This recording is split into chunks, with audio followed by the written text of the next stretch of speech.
প্রিয় শিক্ষার্থীরা, আসসালামু আলাইকুম। আমি আশা করি তোমরা সবাই আল্লাহর রহমতে ভালো আছো। আমিও আল্লাহর অশেষ রহমতে ভালো আছি। আমি মাহফুজা সুলতানা, বিএ বিএড বাংলা ইসলামী উচ্চ বিদ্যালয়, কুমিল্লা। বর্তমান করোনা পরিস্থিতির কারণে বিদ্যালয় অনেকদিন যাবৎ বন্ধ। ইতিমধ্যে আমাদের অনলাইন ক্লাস শুরু হয়েছে। তোমরা নিশ্চয়ই ক্লাসগুলি দেখছো। আমি এর আগেও কিছু কিছু ক্লাস করেছি, এগুলি নিশ্চয়ই তোমরা দেখেছো। আজকে তোমাদেরকে আমি অনলাইনে আরেকটা ক্লাস এবং নবম দশম শ্রেণীর বাংলা ভাষার ব্যাকরণ, নবম দশম বাংলা ভাষার ব্যাকরণ থেকে আজকে একটি পাঠ নিব। একাদশ পরিচ্ছেদের শব্দের শ্রেণী বিভাগ। তোমাদেরকে আমি প্রথম একটা ক্লাসে বাংলা ভাষার শব্দ ভান্ডার বা উচ্চমূলক শ্রেণী বিভাগটা নিয়ে আলোচনা করছি। এই উচ্চমূলক শ্রেণী বিভাগ ছাড়াও বাংলা শব্দের অনেক শ্রেণী বিভাগ আছে। বিভিন্ন দৃষ্টিকোণ থেকে বিভিন্নভাবে শব্দের শ্রেণী বিভাগ করেছে। তোমাদেরকে আজকে আমি সেই শ্রেণী বিভাগগুলি পড়াবো। শব্দের শ্রেণী বিভাগ বিভিন্ন দৃষ্টিকোণ থেকে পণ্ডিতগণ বিভিন্ন শ্রেণী বিভাগ করেছে। এর অর্থমূলক শ্রেণী বিভাগ এবং উচ্চমূলক শ্রেণী বিভাগ। দেখো তোমাদেরকে আমি গঠনমূলক শ্রেণী বিভাগ দেখো। গঠনমূলক শ্রেণী বিভাগে ভাগ করা হয়েছে। গঠনমূলক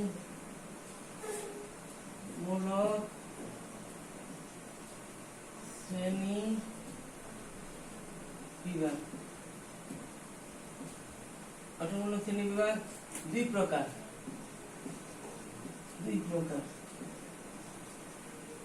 গঠনমূলক শ্রেণী বিভাগ দুই প্রকার। মৌলিক শব্দ, মৌলিক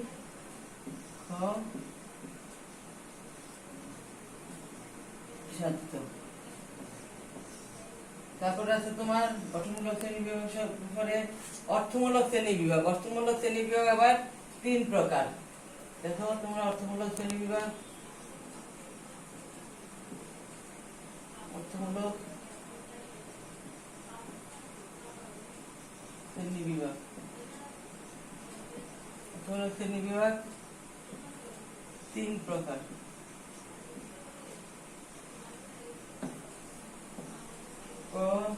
যৌগিক,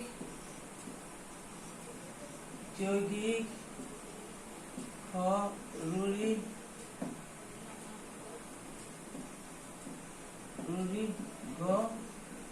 যুগরূঢ় বা যুগরুড়ি,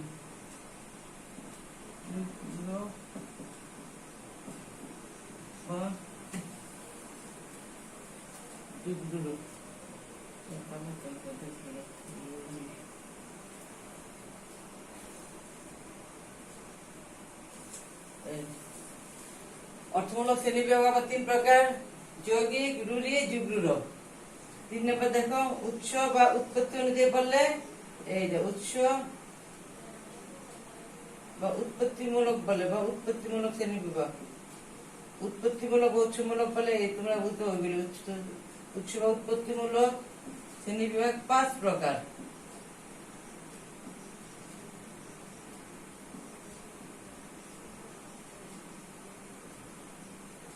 শ্রেণী বিভাগ 5 প্রকার। এই বাংলা ভাষার যদি বলে বাংলা ভাষার শব্দ ভান্ডার বললে তোমরা এই 5 প্রকার শ্রেণী বিভাগ দিয়ে বুঝবা। বুঝছো? 1 নম্বর হলো তৎসম, অর্ধ তৎসম,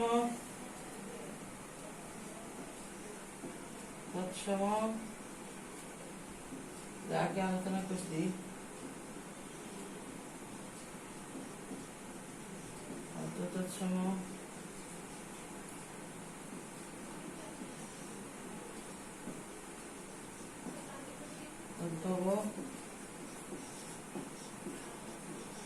দেশি,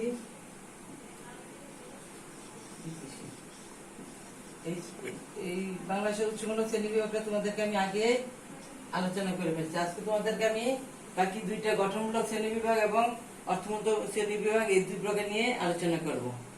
তোমরা শ্রেণী বিভাগটা ভালো করে খেয়াল করে দেখো। গঠনমূলক শ্রেণীবিভাগ 2 প্রকার, মৌলিক সাধিত। অর্থমূলক শ্রেণীবিভাগ 3 প্রকার, যৌগিক, রূঢ়ি, যুগরূঢ়। উৎস বা উৎপত্তিমূলক শ্রেণীবিভাগ 5 প্রকার, তৎসম, অর্ধতৎসম, তদ্ভব, দেশি, বিদেশি। তোমাদেরকে আগে আমি উৎস বা উৎপত্তিমূলক শ্রেণীবিভাগটা পড়াইছি। আজকে তোমাদেরকে আমি 1, 2 এই দুইটা শ্রেণীবিভাগ পড়াই দেবো। গঠনমূলক শ্রেণীবিভাগটা 2 প্রকার, মৌলিক, সাধিত। মৌলিক শব্দ হলো যেসব শব্দকে বিশ্লেষণ করা যায় না বা ভেঙে আলাদা করা যায় না। এভাবে ভেঙে শব্দের বানান যায় না। যেমন গোলাপ, গোলাপে কোনো ভাঙা যায় না, একটা শব্দ। নাক, নাক, নাকি, লাল, এগুলি হলো মৌলিক শব্দ। গোলাপ, নাক, লাল, 3, এগুলি কোনো ভাঙন যায় না। লালটা তুমি ভাঙাইতে পারতো না, বিশ্লেষণ করা যেত না, আলাদা করা যাবে না। এগুলি হলো মৌলিক শব্দ, বিশ্লেষণ করা যায় না, ভেঙে আলাদা করা যায় না। এগুলি মৌলিক শব্দ। গোলাপ, নাক, লাল, 3 পরীক্ষার সময় দিতে পারে। নিচের কোনটি মৌলিক শব্দ উদাহরণ, নিচের কোনটি সাধিত শব্দ উদাহরণ। তারপরে 2 নম্বর দেখো, সাধিত শব্দ।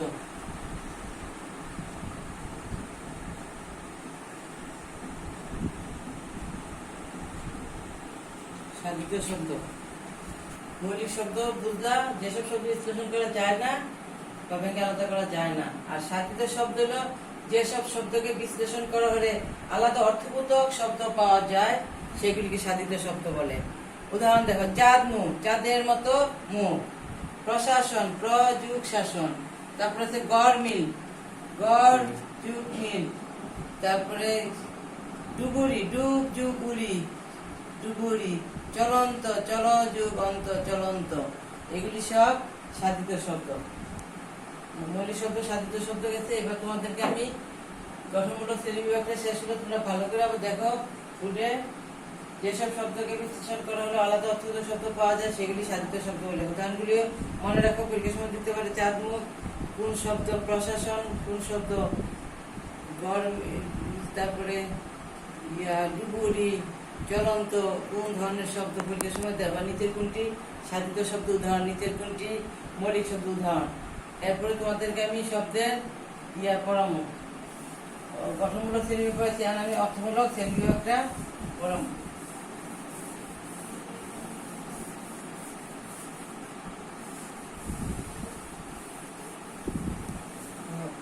অর্থমূলক শ্রেণীবিভাগ তো আগে বসে 3 প্রকার। 2 নম্বর ছিল অর্থমূলক শ্রেণীবিভাগ। অর্থমূলক শ্রেণীবিভাগ ছিল 3 প্রকার। 3 প্রকার। 1 নম্বর ছিল যৌগিক, 2 নম্বর ছিল রূঢ়ি, 3 নম্বর ছিল যুগরূঢ়। যুগরূঢ় বা রূঢ়িও বলে, যুগরূঢ় শব্দ। এখন 1 নম্বর দেখো, যৌগিক শব্দ।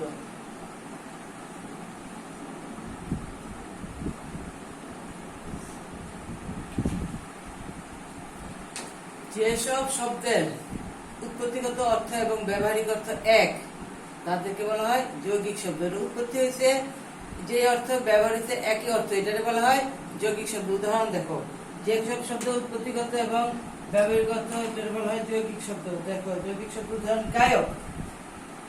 আমি কয়েকটা উদাহরণ দিতেছি, দেখো। গায়ক, গায়ক বলে কারে, কই যুগ অফ, কই যুগ অফ। কি বুঝি আমরা? যিনি গান করেন, যিনি গান করেন। তারপরে আরো দেখো, গায়কের পরে দেখো কর্তব্য। কর্তব্য তো ক্রিযুক্তব্য, ক্রিযুক্তব্য অর্থ কি? যা করা উচিত, যা করা উচিত। তারপরে দেখো মধুর,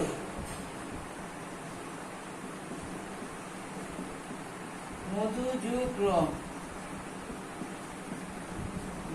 মধুযুগ্র। মধুর অর্থ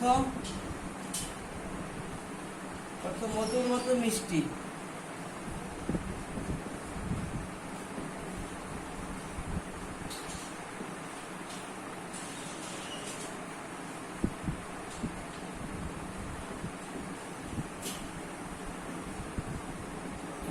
এবার দেখো আমি এবার পাঠ বিশ্লেষণ করতেছি, তোমরা দেখো। গায়ক, গই যুগ অক। গায়কের বাঙালির ব্যুৎপত্তিগত অর্থ কি? গই যুগ অক, গায়ক। এটার ব্যবহারিক অর্থ যিনি গান করেন। গায়ক বলতে আমরা কি বুঝি?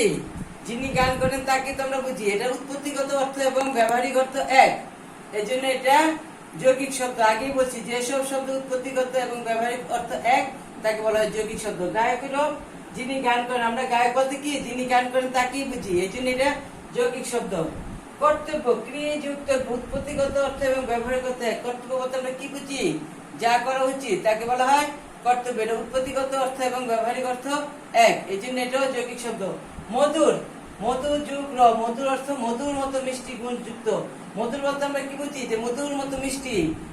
মধুর বলতে আমরা এটাই বুঝি, মধুর মতো মিষ্টি গুণযুক্ত জিনিসকে আমরা মধুর বলি। এটাও যৌগিক শব্দের উদাহরণ। এছাড়া আরো কিছু উদাহরণ আছে বইয়ে, তোমরা দেখো বইয়ে আরো কিছু উদাহরণ আছে। বাবুয়ানা, বাবু যুগানা অর্থ বাবুর বাপ। যিনি বাবুর বাপ দেখান তাকে বাবুয়ানা বলে, এটাও তোমার যৌগিক শব্দ। তারপর দৌহিত্র, দুহিতা অর্থ কন্যার পুত্র বা নাতি। দৌহিত্র বলতে আমরা কি বুঝি? কন্যা, নাতি বলছেন বাংলায় বলছেন নাতি নাতনি বলি, এটা বলে দৌহিত্র। এইটাও কন্যা পুত্র দৌহিত্র বলে। আমরা দৌহিত্র বলতে এটাই বুঝি, এটাও যৌগিক শব্দ। এরপর আছে চিকা মারা। চিকা মারা অর্থ দেওয়ালে লেখন। চিকা যুগ মারা, চিকা মারা বলতে আমরা কি বুঝি? দেওয়ালে যে লিখনটা, এটা বলে চিকা মারা, এটাও যৌগিক শব্দ। তোমাদের পরীক্ষার সময় একটা শব্দ দিয়ে থাকতে পারে নিচের কোনটি যৌগিক শব্দ উদাহরণ, বা চিকা মারা কোন ধরনের শব্দ, বাবুয়ানা কোন ধরনের শব্দ, দৌহিত্র কোন ধরনের শব্দ, মধুর কোন ধরনের শব্দ, তারপরে এই গায়ক কোন ধরনের শব্দ, কর্তব্য কোন ধরনের শব্দ, বা নিচের কোনটি যৌগিক শব্দ উদাহরণ, এরকম একটা শব্দ উদাহরণ তোমাদের থাকবেই। এক নম্বর যৌগিক শব্দ গেল। দুই নম্বর দেখো রুড়ি শব্দ। দুই নম্বর যৌগিক শব্দ গেল, তোমরা নিশ্চয়ই যৌগিক শব্দ বলতে পারছো। খুব ভালো করে মনোযোগ দিয়ে যৌগিক শব্দগুলি খেয়াল রাখবা। দুই নম্বর ছিল কি? রুড়ি শব্দ।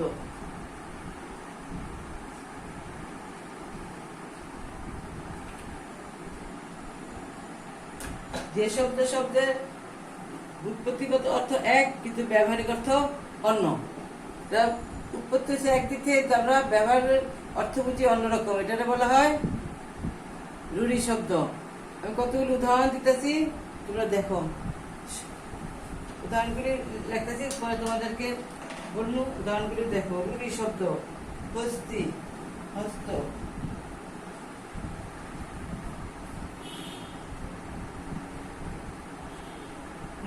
দেখো, হস্তি বলতে আমরা কি বুঝি? হস্তি অর্থ হস্ত।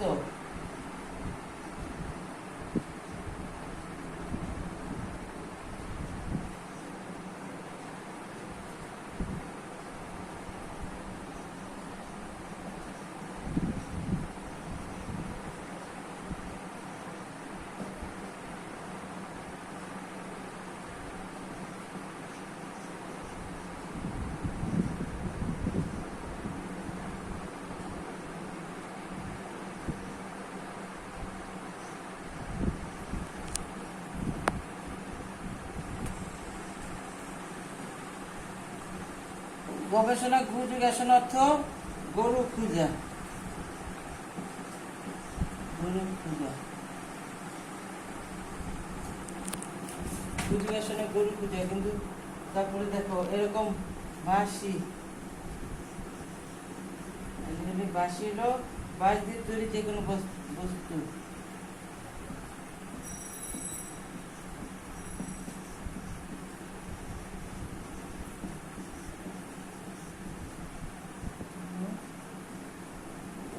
এবার দেখো তোমাদেরকে বলি হস্তি। হস্ত যুগ ইন অর্থ হস্ত আছে যার, হস্ত মানে হাত, হাত আছে যার তাকে হস্তি বলে। আমাদের সবাই হাত আছে, কিন্তু আমরা কি হস্তি বলতে আমাদেরকে বুঝায়? হস্তি বলতে আমরা কি বুঝি? বড় একটা প্রাণীকে বুঝি। বড় একটা প্রাণীকে আমরা হস্তি বলতে বুঝি, কিন্তু আসল কথা এটা উৎপত্তিগত অর্থ। যে সকল শব্দ মূল শব্দ অনুগামী না হয়ে অন্য অর্থ প্রকাশ করে তাকে বলা হয় রুড়ি শব্দ।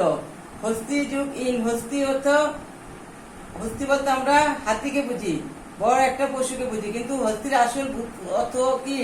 হস্ত আছে যা। আমাদের সবাই তো হস্ত আছে, কিন্তু হস্তি বলতে কি আমাদেরকে বোঝায় না, বড় একটা পশুকে বোঝায়, হাতিকে। এরকম দেখো, গবেষণা, গু যুগ এসন অর্থ গরু পূজা। গবেষণা যদি তুমি বাংলাও, গু অর্থ গরু, এসনা গরু পূজা। কিন্তু গবেষণা বলতে কি আমরা গরু পূজা বুঝি, খুব মনোযোগ দিয়ে সূক্ষ্মভাবে বিশ্লেষণ করে কোনো কিছুতে বার করাকে আমরা গবেষণা বলি। যে কোন বিষয় নিয়ে এত গবেষণা হচ্ছে, কি হচ্ছে, এটারে আমরা গবেষণা বুঝি। এনে আসলে কিন্তু গবেষণা বলতে কি বুঝেছে, গরু পূজারে বুঝেছে। আমরা বুঝি ব্যাপক অধ্যয়ন বুঝাই গবেষণার। এরকম বাঁশ দিয়ে তৈরি যে কোনো বস্তুকে বাঁশি বলে, কিন্তু বাঁশ দিয়ে তৈরি যে কোনো বস্তুকে বাঁশি বলি, কিন্তু আমরা বাঁশ দিয়ে তৈরি সব বস্তুকে বাঁশি বলি না। বাঁশি আমরা বিশেষ একটা বাদ্যযন্ত্র কে বুঝি, বাঁশি। এছাড়া দেখো আরো কতগুলো উদাহরণ আছে, এই উদাহরণগুলো দেখো, আমি পড়তেছি, তোমরা দেখো উদাহরণগুলা। তৈল, তৈল হলো শুধু তিল জাতীয় স্নেহ পদার্থ নয়, শব্দটি যে কোনো উদ্ভিজ্জ স্নেহ পদার্থ বোঝায়, যেমন বাদাম তেল। তৈল বলতে শুধু নির্দিষ্ট একটা বাদাম তেল বোঝায়, সব ইয়াকে বুঝাইবো। প্রবীণ, প্রবীণ শব্দটি দিয়ে আমরা কি বুঝি, প্রবীণ, প্রকৃষ্ট রূপে, এটা বাঙালি কি হয়, প্রকৃষ্ট রূপে বিনা বাজান যিনি, প্রকৃষ্ট মানে যিনি খুব ভালো বিনা বাজান তাকে প্রবীণ বলা হয়। কিন্তু আমরা প্রবীণ বলতে কি যিনি খুব ভালো বিনা বাজার তাকে বুঝি না। আমরা প্রবীণ বলতে কি বুঝি, বয়স্ক লোককে বুঝি, মুরব্বী মানুষকে আমরা প্রবীণ বলি। অভিজ্ঞ সম্পন্ন ব্যক্তিকে আমরা প্রবীণ হিসেবে জানি। সন্দেশ শব্দ প্রত্যেকগত অর্থ সংবাদ।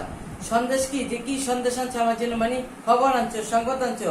কিন্তু সংবাদ, সন্দেশ বলতে কি আমরা এটা বুঝি, সন্দেশ বলতে আমরা কি মিষ্টি জাতীয় দ্রব্য, খাবারকে বুঝি। এই জন্য এটা মূল শব্দ অনুগামী না হয় যদি অন্য অর্থ প্রকাশ করে, এটাকে কি বলা হয়, রুঢ়ি শব্দ বলে। এই রুঢ়ি শব্দ কয়েকটা আছে, তোমরা এই শব্দগুলো খুব ভালো করে খেয়াল করে দেখো। পরীক্ষার সময় তোমাদের এই শব্দ বাংলাদেশে শব্দ শ্রেণী বিভক্তিকে একটা দুটা শব্দ থাকবে, যে নিচের কোনটি রুঢ়ি শব্দ, নিচের কোনটি যুগ্ম শব্দ, নিচের কোনটি যৌগিক শব্দ, নিচের কোনটি মৌলিক শব্দ, এইরকম একটা শব্দ থাকবে।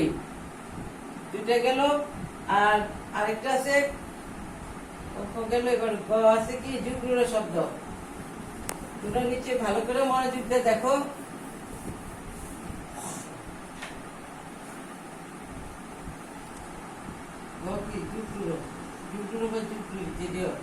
যুগ্ম বলে বা যুগ্ম বলে,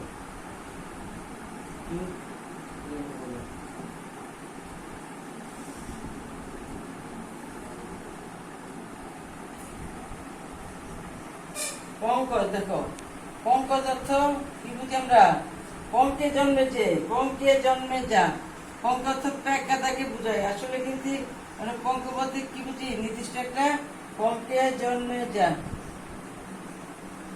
জন্মে যা, পঙ্কে জন্মে যা, এটারে বলা হয় পঙ্কজ। যেমন শৈবাল, শালুক, পদ্ম ফুল। তারপর রাজপুত্র, রাজপুত অর্থ রাজার পুত্র। হ্যাঁ, যেমন একটা জাতি বুঝি, রাজার পুত্র বলতে রাজপুত্র বুঝেছে। রাজ পরিত্যাগ করে যুগ্ম শব্দ দিচ্ছে, রাজপুত্র পরিত্যাগ করে, এটা যুগ্ম শব্দ হচ্ছে কি, পরিত্যাগ করে। রাজপুত, রাজার পুত্র পরিত্যাগ করে, যুগ্ম শব্দ কি, জাতি বিশেষ। যুগ্ম শব্দ হয়েছে, যুগ্ম শব্দ হিসাবে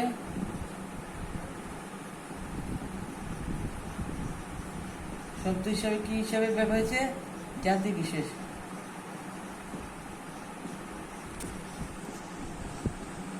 জাতি বিশেষ। আরেকটা আছে দেখো, জলধি, জল ধারণ করেছে, জলধি, জলধি সমুদ্রে জল ধারণ করেছে।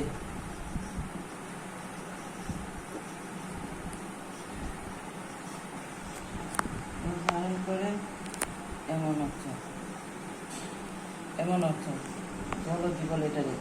কিন্তু আমরা জলধি বলতে সমুদ্রকে বুঝি, সমুদ্র থেকে বুঝি।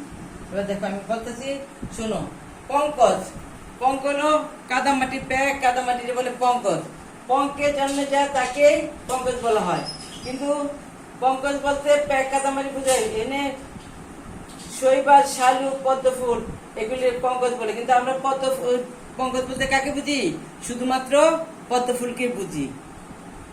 তারপরে দেখো রাজপুত, রাজার অর্থ, রাজপুত অর্থ রাজার পুত্র। এটা পরিত্যাগ করে যুগ্ম শব্দ হিসেবে কি জাতি বিশেষ, রাজপুত জাতি আছে একটা।